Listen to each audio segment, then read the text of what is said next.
अरे सकाराम भाऊ, हा तुझा सोयाबीन असा पिवळा कस काय पडला रे?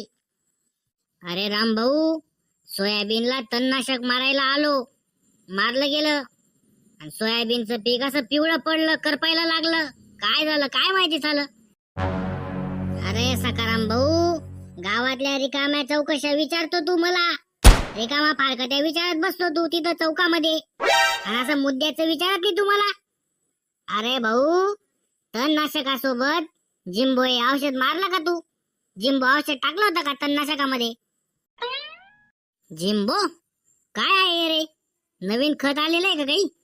अरे नाही रे, जिंबो हे सोयाबीनला तणनाशक मारतो ना आपण, त्याच्यासोबत वापरायचं एक औषध आहे.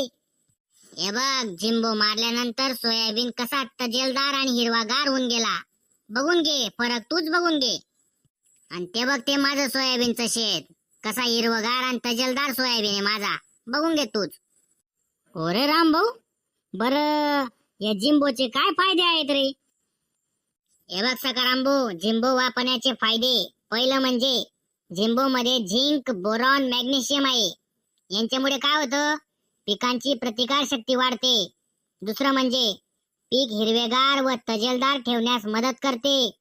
आणि तिसरं, तणनाशकामुळे पिकांवर जो ताण येतो, तो ताण कमी करण्याचं काम जिंबो करत असते. अतिशय महत्वाचं आणि उपयुक्त असं हे जिंबो औषध आहे. अरे वा रामभो, हे जिंबो औषध लय मस्त दिसते रे. पहिले तरी भेटला असता रामभो तू, आज माझा सोयाबीन चांगला हिरवागार आणि तजेलदार असता. बरं जाऊ दे रामभाऊ, हे जिंबो वापरायचं कसं रे, आणि याचं प्रमाण किती घ्यायचं बरं? हे बघ सकाराम भाऊ, एकदम सोपं आहे. फवाऱ्याच्या पंप मध्ये सर्वात पहिले जिंबो हे 40 ml प्रति पंप टाकायचं. मग त्यानंतर तणनाशक टाकायचं आणि द्यायचं फवारून सोयाबीनवर. इतकं सोपं आहे, लक्षात ठेव.